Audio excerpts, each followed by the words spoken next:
CC ನ್ಯೂಸ್ಗೆ ಸ್ವಾಗತ. ನಾನು ನರೇಂದ್ರ ಪಾಟೀಲ್. ಇಂದು ಮುಖ್ಯಾಂಶಗಳು: 143 ಬೈಕ್ ಮಾಲೀಕರಿಗೆ ದಂಡ ಹಾಕಿರುವ ಸಂಚಾರ ಪೊಲೀಸರು. ಕರ್ಕಶ ಶಬ್ದ ಉಂಟು ಮಾಡುವ ಡಿಫೆಕ್ಟಿವ್ ಸೈಲೆನ್ಸರ್. ಗಾದಗಿ ಗ್ರಾಮದಲ್ಲಿ ಅಂತಾರಾಷ್ಟ್ರೀಯ ಮಹಿಳಾ ದಿನಾಚರಣೆ. ಬೀದರ್ ಜಿಲ್ಲೆಯ ಔರಾಪಟ್ಟಣದ ಅಳಿಮಾರಿ ಕಾಲೋನಿಗೆ ಭೇಟಿ. ಜನರ ಕುಂದುಕೊರತೆ ಆಲಿಸಿದ ನಾಗಲಕ್ಷ್ಮಿ ಚೌಧರಿ ಹಾಗೂ ಆನೆಕಾಲು ರೋಗ ನಿರ್ಮೂಲನೆಗಾಗಿ ಸಾಮೂಹಿಕ ಔಷಧಿ ಸೇವನೆ ಕಾರ್ಯಕ್ರಮ. ಕೇಂದ್ರ ಮತ್ತು ರಾಜ್ಯ ತಂಡ ಪರಿಶೀಲನೆ. ಕರ್ಕಶ ಶಬ್ದ ಉಂಟು ಮಾಡುವ ಡಿಫೆಕ್ಟಿವ್ ಸೈಲೆನ್ಸರ್ ಅಳವಡಿಸಿಕೊಂಡಿದ್ದ 143 ಬೈಕ್ ಮಾಲೀಕರಿಗೆ ದಂಡ ಹಾಕಿರುವ ಸಂಚಾರಿ ಪೊಲೀಸರು. ನಗರದಲ್ಲಿ ಶುಕ್ರವಾರ ಬೈಕ್ ಸೈಲೆನ್ಸರ್ ನಾಶಪಡಿಸಿದ್ದರು. ನಗರದ ಡಾಕ್ಟರ್ ಬಿ.ಆರ್. ಅಂಬೇಡ್ಕರ್ ವೃತ್ತದಲ್ಲಿ ಬೈಕ್ಗಳಿಂದ ಸೈಲೆನ್ಸರ್ಗಳನ್ನು ತೆಗೆಸಿ ರಸ್ತೆ ಮೇಲೆ ಸಾಲಾಗಿರಿಸಿ ಅದರ ಮೇಲೆ ರೋಲರ್ ಓಡಿಸಿ ನಾಶಗೊಳಿಸಿದರು. ಬೈಕ್ ಮಾಲೀಕರಿಗೆ 1.30 ಲಕ್ಷ ದಂಡ ಹಾಕಿದರು. ಕರ್ಕಶ ಶಬ್ದ ಉಂಟು ಮಾಡುತ್ತಿದ್ದ ಸೈಲೆನ್ಸರ್ಗಳನ್ನು ಅಳವಡಿಸಿಕೊಂಡು ನಗರಾದ್ಯಂತ ಸಂಚಾರಿಸಿ ಸಂಚಾರ ನಿಯಮ ಉಲ್ಲಂಘಿಸಿ 143 ಬೈಕ್ ಮಾಲೀಕರಿಗೆ ದಂಡ ವಿಧಿಸಲಾಗಿದೆ. ಸಾರ್ವಜನಿಕರಲ್ಲಿ ಅರಿವು ಮೂಡಿಸುವ ಸಾರ್ವಜನಿಕರಿಗೆ ರೋಲರ್ ಮೂಲಕ ಸೈಲೆನ್ಸರ್ಗಳನ್ನು ನಾಶಪಡಿಸಲಾಗಿದೆ. ಯಾರು ಕೂಡ ಕಂಪನಿ ಅಳವಡಿಸಿರುವ ಸೈಲೆನ್ಸರ್ ಬಿಟ್ಟು ಕರ್ಕಶ ಶಬ್ದ ಉಂಟು ಮಾಡುವುದನ್ನು ಅಳವಡಿಸಿಕೊಂಡರೆ ಅಂತಹವರ ವಿರುದ್ಧ ಕ್ರಮ ಕೈಗೊಳ್ಳುವುದೆಂದು ಜಿಲ್ಲಾ ಪೊಲೀಸ್ ವರಿಷ್ಠಾಧಿಕಾರಿ ಪ್ರದೀಪ್ ಕುಂಟಿ ತಿಳಿಸಿದರು.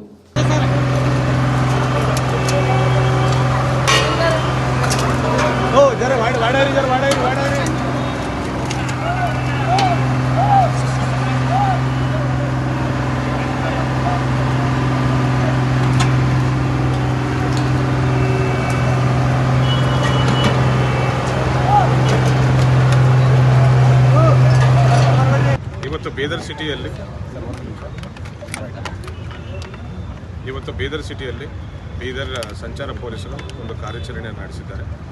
ಟ್ರಾಫಿಕ್ ರೂಲ್ಸ್ ಉಲ್ಲಂಘನೆ ಹಾಗೂ ಕರ್ಕಶ ಶಬ್ದ ಮಾಡುವಂಥ ಸೈಲೆನ್ಸರ್ಗಳನ್ನು ಅಳವಡಿಸಿಕೊಂಡು ಅಂಥ ಬೈಕ್ಗಳನ್ನು ಟ್ರಾಫಿಕಲ್ಲಿ ಓಡಿಸೋದು, ಅದರ ವಿರುದ್ಧವಾಗಿ ಇವತ್ತು ಒಂದು ಕಾರ್ಯಾಚರಣೆ ನಡೆಸಿದ್ದಾರೆ. ಅಂಥ ಎಲ್ಲ ಸೈಲೆನ್ಸರ್ಗಳನ್ನು ಸೀಸ್ ಮಾಡಿ ಹಾಗೂ ಅವ್ರ ಮೇಲೆ ಫೈನ್ ಹಾಕಿ ಆ ಸೀಸ್ ಆಗಿದ್ದ ಎಲ್ಲ ಸೈಲೆನ್ಸರ್ಗಳನ್ನು ಇವತ್ತು ಪಬ್ಲಿಕ್ ವ್ಯೂ ಅಲ್ಲಿ 143 ಸೈಲೆನ್ಸರ್ಗಳನ್ನು ಇವತ್ತು ಪಬ್ಲಿಕ್ ವ್ಯೂ ಅಲ್ಲಿ ನಾಶಪಡಿಸಿ ಧ್ವಂಸಗೊಳಿಸಿ ಪಬ್ಲಿಕ್ಗೆ ಒಂದು ಮೆಸೇಜ್ ಕೊಡಬೇಕಂತ ಈ ಕಾರ್ಯಾಚರಣೆ ನಡೆಸಿದ್ದಾರೆ. ಹೌದು, ಬೈಕ್ ರೈಡರ್ಸ್ ಮೇಲೆ ಫೈನ್ ಹಾಕಲಾಗಿದೆ.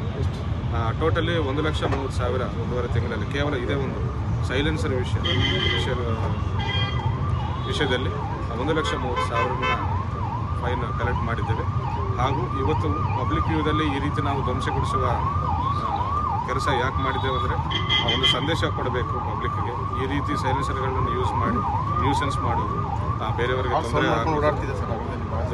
ಧ್ವನಿ ಶಬ್ದ ಈ ರೀತಿ ನ್ಯೂಸೆನ್ಸ್ ಮಾಡೋದು ಹಾಗೂ ಟ್ರಾಫಿಕ್ ವೈಲೇಷನ್ ಮಾಡಿ ಬೇರೆಯವ್ರಿಗೆ ಕೂಡ ತೊಂದರೆ ಕೊಡುವಂಥ ಕೆಲಸ ನಾವು ಸಹಿಸುವುದಿಲ್ಲ ಅನ್ನುವ ಸಂದೇಶವನ್ನು ರವಾನೆ ಮಾಡಬೇಕಂತ ಹೇಳಿ ಇವತ್ತು ಈ ರೀತಿ ಕಾರ್ಯಾಚರಣೆ ಮಾಡಿದ್ದೇವೆ.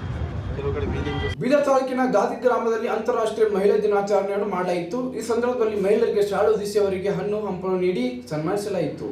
ಮುಖ್ಯ ಅತಿಥಿಯಾಗಿ ಭಾಗವಹಿಸಿದ್ದ ಡಾಕ್ಟರ್ ಸುಭಾಷ್ ಕರ್ಪೂರ್ ಅವರು ಮಾತನಾಡಿ, ಮಹಿಳಾ ದಿನಾಚರಣೆ ಅಂಗವಾಗಿ ಅವರಿಗೆ ಈಗಿನ ಕಾಲದಲ್ಲಿ ಮಹಿಳೆಯರು ದಿನನಿತ್ಯ ಬಹಳ ತಂಬಾಕು ಸೇವನೆ ಮಾಡುತ್ತಾರೆ, ಅದನ್ನು ಶೀಘ್ರ ನಿಲ್ಲಿಸಬೇಕೆಂದು ಕರೆ ಕೊಟ್ಟರು. ಇದೇ ಸಂದರ್ಭದಲ್ಲಿ ಹಿರಿಯ ಪತ್ರಕರ್ತರಾದ ಅಶೋಕ್ ಕುಮಾರ್ ಕರಂಜಿ ಅವರು ಕಾರ್ಯಕ್ರಮ ಅಧ್ಯಕ್ಷತೆ ವಹಿಸಿ ಮಾತನಾಡುತ್ತಾ ಮಹಿಳಾ ದಿನಾಚರಣೆ ಅಂಗವಾಗಿ ವಿಸ್ತಾರವಾಗಿ ತಿಳಿಸಿದರು. ಮಹಿಳಾ ದಿನಾಚರಣೆ 28 ಫೆಬ್ರವರಿ 1911ರಲ್ಲಿ ಆಸ್ಟ್ರೇಲಿಯಾ ಮತ್ತು ಸ್ವಿಟ್ಜರ್ಲೆಂಡ್ ಹಾಗೂ ಇನ್ನಿತರ ದೇಶಗಳು ಸೇರಿ ಈ ಅಂತಾರಾಷ್ಟ್ರೀಯ ಮಹಿಳಾ ದಿನಾಚರಣೆ ಮಾಡಬೇಕೆಂದು ಸಭೆಯಲ್ಲಿ ನಿರ್ಧರಿಸಲಾಯಿತು ಎಂದು ಅವರು ಹೇಳಿದರು. ಅವರು ಮುಂದೆ ಮಾತನಾಡುತ್ತಾ ಅಂತಾರಾಷ್ಟ್ರೀಯ ಮಹಿಳಾ ದಿನಾಚರಣೆ ಮಾಡಬೇಕಾದರೆ ಅದಕ್ಕೆ ಒಂದು ದಿನಾಂಕವನ್ನು ನಿಗದಿಪಡಿಸಬೇಕೆಂದು ಕೆಲವು ರಾಷ್ಟ್ರಗಳು ಮತ್ತೆ ಸಭೆಯನ್ನು ಕರೆದ ಸಭೆಯಲ್ಲಿ ಮಾರ್ಚ್ 8, 1977ರಲ್ಲಿ ದಿನಾಂಕವನ್ನು ನಿರ್ಧರಿಸಲಾಯಿತು. ಅಂದಿನಿಂದ ಇಡೀ ಜಗತ್ತಿನಲ್ಲಿ ಮಾರ್ಚ್ 8ರಂದು ಅಂತಾರಾಷ್ಟ್ರೀಯ ಮಹಿಳಾ ದಿನಾಚರಣೆ ಮಾಡಲಾಗುತ್ತದೆ ಎಂದರು. ಇದೇ ಸಂದರ್ಭದಲ್ಲಿ ಶಿವರಾಜ್ ಮಾಡಿಗಳು ಮಾತನಾಡುತ್ತಾ ತಾವೆಲ್ಲರ ಒಂದು ಶಕ್ತಿ, ಮಹಿಳೆಯರ ಒಂದು ಶಕ್ತಿಯಿಂದಲೇ ನಾವೆಲ್ಲರೂ ಒಗ್ಗಟ್ಟಾಗಿ ಜೀವನ ಸಾಧಿಸುತ್ತೇವೆ ಎಂದು ಹೇಳಿದರು. ಕರ್ನಾಟಕ ರಾಜ್ಯ ಮಹಿಳಾ ಆಯೋಗದ ಅಧ್ಯಕ್ಷ ನಾಗಲಕ್ಷ್ಮಿ ಚೌಧರಿ ಬೀದರ್ಗೆ ಭೇಟಿ ನೀಡಿ ಬೀದರ್ ಜಿಲ್ಲೆಯ ಔರಾಪಟ್ಟಣದ ಅಳಿಮಾರಿ ಕಾಲೋನಿಗೆ ಭೇಟಿ ನೀಡಿ ಜನರ ಕುಂದುಕೊರತೆ ಆಲಿಸಿದರು. ಮಹಿಳಾ ಆಯೋಗದ ಅಧ್ಯಕ್ಷರು ಆಳವು ತೋಡಿಕೊಂಡ ಅಳಿಮಾರಿ ಕುಟುಂಬಗಳು ಅಳಿಮಾರಿ ಜನಾಂಗ ವಾಸಿಸುತ್ತಿರುವ ದುಸ್ಥಿತಿ ಕಂಡು ಮಮ್ಮನಾಗಿ ಬರಗಿದ ನಾಗಲಕ್ಷ್ಮಿ. ಸಮಾಜ ಕಲ್ಯಾಣ ಇಲಾಖೆ ಅಧಿಕಾರಿಗಳು ಗೈರು. ನಾಗಲಕ್ಷ್ಮಿ ಗರಂ. ಸರ್ಕಾರ 2 ಎಕರೆ ಜಮೀನು ಮಂಜೂರು ಮಾಡಿದರೂ ಫಲಾನುಭವಿಗಳು ನೀಡಿದ್ದಕ್ಕೆ ಅಧಿಕಾರಿ ವಿರುದ್ಧ ಕಿಡಿಕಾರಿದ್ದರು. ಈ ಕುಟುಂಬಗಳಿಗೆ ಸೈಟ್ ಮತ್ತು ಮನೆ ನೀಡಲಿಕ್ಕೆ ಇನ್ನೆಷ್ಟು ದಿನಗಳು ಬೇಕೆಂದು ತರಾಟೆ ತೆಗೆದುಕೊಂಡರು. ಅವರು ತಹಸೀಲ್ದಾರ್ ರವೀಂದ್ರ ಧಾಮ ಹಾಗೂ ಹಿಂದುಳಿದ ವರ್ಗ ಕಲ್ಯಾಣ ಇಲಾಖೆ ಅಧಿಕಾರಿ ತರಾಟೆ ತೆಗೆದುಕೊಂಡರು. ತಲೆ ಮೇಲೆ ಛತ್ತು ಇರದಿದ್ದರೂ ನೀವು ನಿಮ್ಮ ಮಕ್ಕಳು ಹೀಗೆ ಇರ್ತೀರಾ ಎಂದು ಪ್ರಶ್ನೆ ಕೇಳಿದರು. ಶೀಘ್ರವೇ ಸೈಟ್ ಹಾಗೂ ಮನೆ ಹಂಚಿಕೆ ಮಾಡುವಂತೆ ಅಧಿಕಾರಿಗೆ ಸೂಚಿಸಿದರು. ಹಲವು ವರ್ಷಗಳಿಂದ ಬೀದಿ ಬದಿಯ ಜೋಪಡಿಯಲ್ಲಿ ವಾಸವಾಗಿರುವ ನೂರಾರು ಅಳಿಮಾರಿ ಕುಟುಂಬಗಳು, ಔರಾಪಟ್ಟಣ ಉದಗಿ ರಸ್ತೆ ಪಕ್ಕದ ವಾಸದ ಕುಟುಂಬಗಳು. 8 ವರ್ಷ ನೀವು ಇಲ್ಲಿವರೆಗೂ ಅವ್ರಿಗೆ ಅಲಾಟ್ ಮಾಡದೆ ಕೊಡೋದು ಕಿತ್ಕೊಳ್ಳೋದು ಕೊಡೋದು ನೀವು ಯಾಕೆ ಮಾಡ್ತಾ ಇದ್ದೀರಾ ಹಿಂಗೆ? ಮೇಡಮ್ ಅದು 2018ರಲ್ಲಿ ಅಲಾಟ್ಮೆಂಟ್ ಆಗಿದ್ದು ಜಮೀನು ನಾನು ಹ್ಯಾಂಡ್ ಓವರ್ ಮಾಡಕ್ಕೆ ಹೋದೆ ಮೇಡಮ್. ಅಲ್ಲಿ ಪಕ್ಕದಲ್ಲಿರ್ತಕ್ಕಂಥ ಕಾಲೋನಿಗರು ಒಬ್ಬರಿಗೂ ಬರಲಿಲ್ಲ ಮೇಡಮ್, ನಮಗೂ ಬರಲಿಲ್ಲ. ಬಂದಿರೋದ್ರೆ ಮುಂದಿನ ದಿನವೇ ಕಲ್ಲು ತೂರಾಟ ಮತ್ತು ಒಂದು ಫೈರಿಂಗ್ ಆಯ್ತು ನೋಡಿ ಸರ್ ಅಂತ ಹೇಳಿದ್ರು ಸರ್. ಅಂದಾಗ ನಾವು ಸಂಗೀತ ಮೇಡಮ್ ಇರ್ತೀವಿ ಮೇಡಮ್, ಏನೋ ಅವ್ರು ಇದ್ದಾರೆ ಬೇಕಾದ್ರೆ ನೀವು ಅವ್ರಿಗೆ ಕಾಲ್ ಮಾಡಿ ಕೇಳ್ಬೋದು ಮೇಡಮ್. ಆಯ್ತಮ್ಮ ಬೇಡ ನೆಕ್ಸ್ಟ್ ಆದ ನಂತರ ಏನು ಮಾಡಿದ್ವಿ ಮೇಡಮ್, ಪ್ಲೀಸ್ ಅದು ಆದ ನಂತರ ಅದನ್ನು ಅದಕ್ಕೆ ರದ್ದು ಮಾಡ್ರು ಅಂತ ನಾವು ಒಂದು ಪ್ರಸ್ತಾವನೆ ಕಳಿಸಿದ್ವಿ ಮೇಡಮ್. ಆ ಒಂದು ಸಿಚುವೇಶನ್ ನೋಡ್ಕೊಂಡೆ ಮೇಡಮ್. ಮತ್ತು ನಾವು ನಮ್ಮ ಸಾಹೇಬ್ರಿಗೆ ಡಿ ಸಿ ಗೋವಿಂದ ಸಾಹೇಬ್ರು ಇದ್ರು sir. Govinda Reddy D C ಸಾಹೇಬ್ರಿಗೆ ಮಾತಾಡಿದಾಗ ನೀವು ಒಂದು ಪ್ರಪೋಸಲ್ ಕಳಿಸ್ಬೇಕು ಸರ್.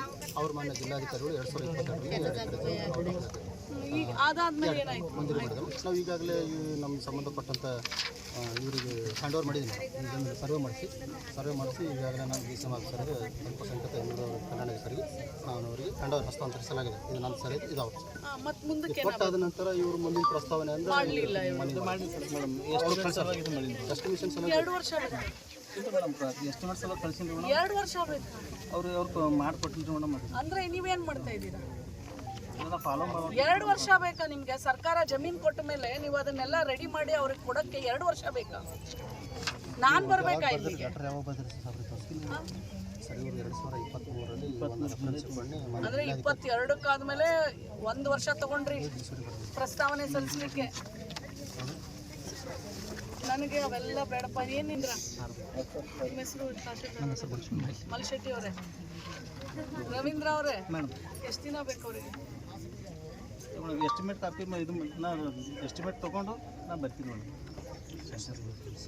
ನಾವು ಲ್ಯಾಂಡ್ ಆರ್ಮಿದವ್ರು ಮಾಡಿಕೊಡ್ಬೇಕು ಮೇಡಮ್. ಎಸ್ಟಿಮೇಟ್ ಮಾನ್ಯ ಕಾರ್ಯಪಾಲ RID ಅಂತರು ಅವ್ರಿಗೆ ಎಸ್ಟಿಮೇಷನ್ ಕಾಪಿ ತಗೊಂಡು ಎಸ್ಟಿಮೇಟ್ ಕಾಪಿ ತಗೊಂಡು ನನಗೆ ಮಾಡಿಲ್ಲ. 2024ರಲ್ಲಿ ಮಾಡಿದ್ದೀರ 10 ನಂತರ ಏನಾಯ್ತು ಅಂತ ಅದು ಎಸ್ಟಿಮೇಟ್ ಕಾಪಿ ಕೊಟ್ಟಿದ್ದು ಮೇಡಮ್. ಕೊಡ್ತೀನಿ ತಕ್ಷಣ ಮಾಡ್ತೀವಿ. ಫಾಲೋ ಮಾಡಿ ತರಿಸ್ಕೊರಿ. ನೀವು ಹಂಗೆ ಇರ್ತೀರೇನ್ರಿ? ಇಲ್ಲ ತಲೆ ಮೇಲೆ ಛತ್ತಿಲ್ಲ ಅಂದ್ರೆ ನೀವು ಹಂಗೆ ಇರ್ತೀರಿ? ಇಲ್ಲ ಫಾಲೋ ಮಾಡ್ತೀನಿ ಮೇಡಮ್. ನಿಮ್ಮ ಮಕ್ಕಳು ಹಿಂಗೆ ಇರ್ತಾರ? ಮತ್ತೆ ಯಾಕೆ ಪಾಪ ಅವ್ರು ಯಾಕಿರ್ಬೇಕು? ಹಕ್ಕಿಲ್ಲೇನ್ರಿ ಅವ್ರಿಗೆ? ಹಕ್ಕಿಲ್ಲ? ಸಂವಿಧಾನ ಹಾಕೊಟ್ಟಿಲ್ಲ ಅವರಿಗೆ? ಮನೆ ಇಲ್ದಿರೋರಿಗೆ ಜಮೀನು ಮನೆ ಕೊಡ್ಬೇಕಲ್ರಿ? ಈಗ ಇದಾರೆ ಎಸ್ಟಿಮೇಷನ್ ಬರಬೇಕು. ಬಂದ ಮೇಲೆ ಏನ್ ಮಾಡ್ತೀರಿ? ನಿಮ್ಗೆ 2 ಎಕರೆ ಜಮೀನು ಮಂಜೂರು ಮಾಡಿದ್ದಾರೆ, ಹಸ್ತಾಂತರನೂ ಆಗೋಗಿದೆ ನಿಮ್ದು ಜಮೀನು. ಎಲ್ರಿಗೂ 20-30 ಸೈಜ್ ಇಂದು ಮನೆಗಳು ಸಹ ಕೊಡಬೇಕು ಅಂತ ಆಗಿದೆ. ಪ್ರಪೋಸಲ್ ಕಳಿಸಿದ್ದಾರೆ ಇವರು.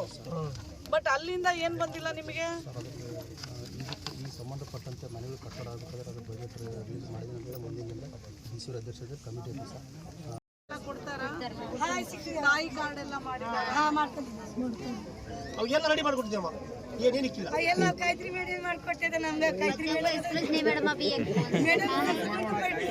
2-3 ಪೈಕಿ ಜಗಳ ಮಾಡ್ದವ್ ನಮ್ಗೆ. ಮೇಡಮ್ ಅದು ಮೇಡಮ್ ಹೋಯ್ತಿದ್ದೆ ನಾವು. ಬಿಡ್ರಪ್ಪ, ಅಟ್ಲೀಸ್ಟ್ ಒಂದು ಮೇಡಮ್ ಬಗ್ಗೆ ಅದು ಚಲೋ ಮಾತಾಡ್ತಾರೆ.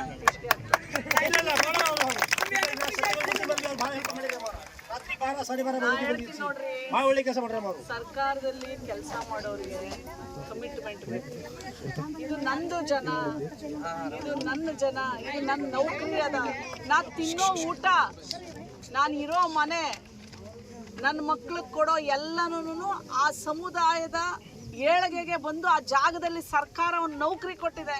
ಆ ಸಮುದಾಯಕ್ಕೆ ನಾವೆಲ್ಲ ನಿಯತ್ತಿನಿಂದ ದುಡಿಬೇಕು ಅಂತ ಅವ್ರ ಮನಸ್ಸಲ್ಲಿದ್ರೆ ನಾನು ಇಲ್ಲಿ ಬರಬೇಕೇ ಆಗಿಲ್ಲ. ಇವರಿಷ್ಟೋ ಜನ ಸೇರಿಸಿ ಯಾವಾಗೋ ನಿಮಗೆ ಯಾವಾಗಲೂ ಎಲ್ಲ ಸಹಾಯ ಮಾಡ್ಬೋದು. ನಾವು ಬರೋ ಅವಶ್ಯಕತೆ ಇಲ್ಲ. ನಾವು ಬಂದು ಆಫೀಸರ್ ಯಾಕೆ ಬಂದಿಲ್ಲ, DC ಫೋನ್ ಮಾಡಿ ಇವರು ನಿಲ್ಲು ಕರೆಸ್ಕೊಂಡು ಇಷ್ಟೆಲ್ಲ ಮಾಡಿಕೊಂಡು ಮಾಡೋದು ನಮಗೆ ಅವಶ್ಯಕತೆ ಇಲ್ಲ. ನೀವೆಲ್ಲ ಕರೆಕ್ಟಾಗಿ 8 ವರ್ಷದಿಂದ ಅವ್ರ ಪರ ನಿಂತ್ಕೊಂಡು ನೀವು ಮಾಡಿದರೆ ಯಾವ ಶಾಸಕರಾದರೆ ನಮಗೇನ್ರಿ? ಸರ್ಕಾರದ ಪ್ರಕಾರ ಕೆಲಸ ಮಾಡ್ರಿ. ಅಧಿಕಾರಿಗಳು ಏನು ಕಾನೂನು ವ್ಯಾಪ್ತಿಯಲ್ಲಿದೆ ಅಲ್ಲಿ ಕೆಲಸ ಮಾಡ್ಬೇಕು ನೀವು. ಸಂವಿಧಾನ ಏನು ಹೇಳುತ್ರಿ? ಏನು ಓದ್ಬಿಟ್ಟು ಬಂದಿದ್ದೀರಾ ನೀವೆಲ್ಲರೂ? ಎಲ್ಲರಿಗೂ ಸರ್ಕಾರ ನೋಡ್ಕೋಬೇಕು. ಸರ್ಕಾರನೇ ಮಂಜೂರಾತ್ ಮಾಡಿದ್ಮೇಲೆ ನೀವೆಲ್ಲರೂ ಎಲ್ಲಿ ಅಂತ ಮಾಡ್ಲಾರ್ದೆ ಮಾಡಿದ್ರೆ ಹೆಂಗ್ರಪ್ಪ? ನಾ ಬರ್ಬೇಕೇನ್ರಿ? ಅವ್ರಾದ ಅಲೆಮಾರಿ ಸಮುದಾಯಕ್ಕೆ ಹುಡ್ಕೊಂಡು ನಾ ಬರ್ಬೇಕು. ಹೆಣ್ಣು ಮಕ್ಕಳಿಗಲ್ಲಿ ಮೂಲಭೂತ ಸೌಕರ್ಯ ಇಲ್ಲ ಅಂತ ನಾ ಬರ್ಬೇಕು.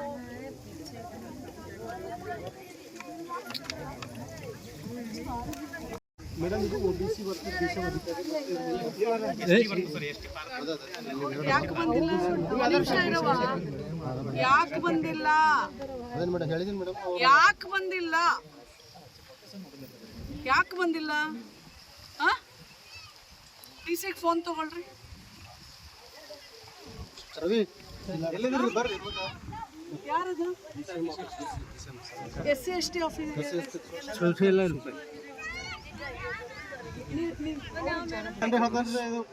ಯಾವಾಗ ನೋಡಿದ್ರೆ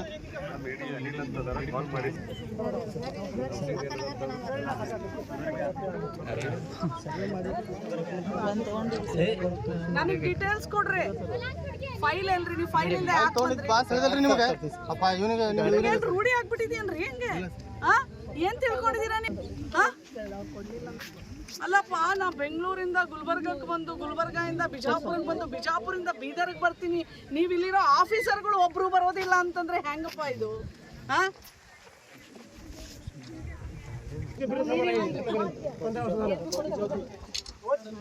खाली पागल कुत्ते सर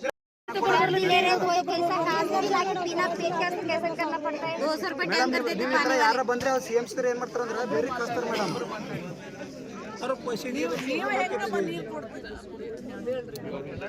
ನೀವೆಲ್ಲ ಸರ್ಕಾರದ ಅಧಿಕಾರಿಗಳು. ನೀವು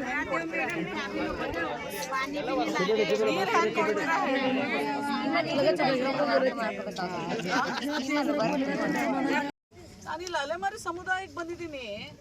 ಈ ನಮ್ಮ SC/ST ಆಫೀಸರೇ ಬಂದಿಲ್ವಲ್ಲಪ್ಪ? ಸೋಷಿಯಲ್ ವೆಲ್ಫೇರ್ ಡಿಪಾರ್ಟ್ಮೆಂಟ್ ಆಫೀಸರೇ ಬಂದಿಲ್ಲ ಇಲ್ಲಿ.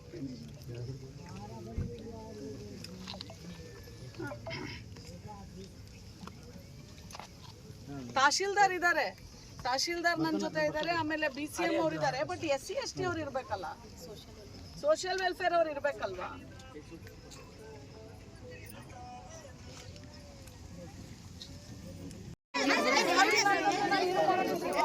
ಮಾತಾಡ್ಬೇಡ್ರಿ ಯಾರು.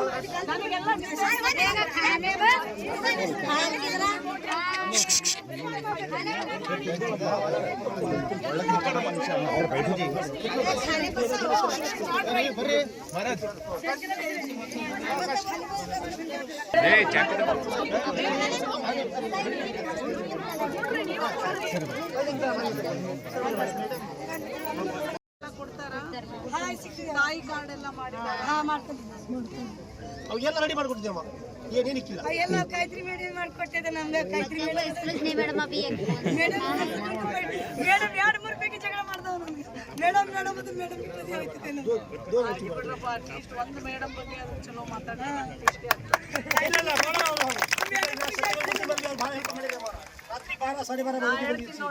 ಒಳ್ಳೆ ಕೆಲಸ ಮಾಡ್ರೆ ಸರ್ಕಾರದಲ್ಲಿ ಕೆಲಸ ಮಾಡೋರಿಗೆ ಕಮಿಟ್ಮೆಂಟ್ ಬೇಕು. ಇದು ನಂದು ಜನ, ಇದು ನನ್ನ ಜನ, ಇದು ನನ್ನ ನೌಕರಿ ಅದ. ನಾ ತಿನ್ನೋ ಊಟ, ನಾನು ಇರೋ ಮನೆ, ನನ್ನ ಮಕ್ಳಿಗೆ ಕೊಡೋ ಎಲ್ಲನೂ ಆ ಸಮುದಾಯದ ಏಳಿಗೆಗೆ ಬಂದು ಆ ಜಾಗದಲ್ಲಿ ಸರ್ಕಾರ ಒಂದು ನೌಕರಿ ಕೊಟ್ಟಿದೆ. ಆ ಸಮುದಾಯಕ್ಕೆ ನಾವು ಎಲ್ಲ ನಿಯತ್ತಿನಿಂದ ದುಡಿಬೇಕು ಅಂತ ಅವ್ರ ಮನಸ್ಸಲ್ಲಿದ್ರೆ ನಾನು ಇಲ್ಲಿ ಬರಬೇಕೇ ಆಗಿಲ್ಲ.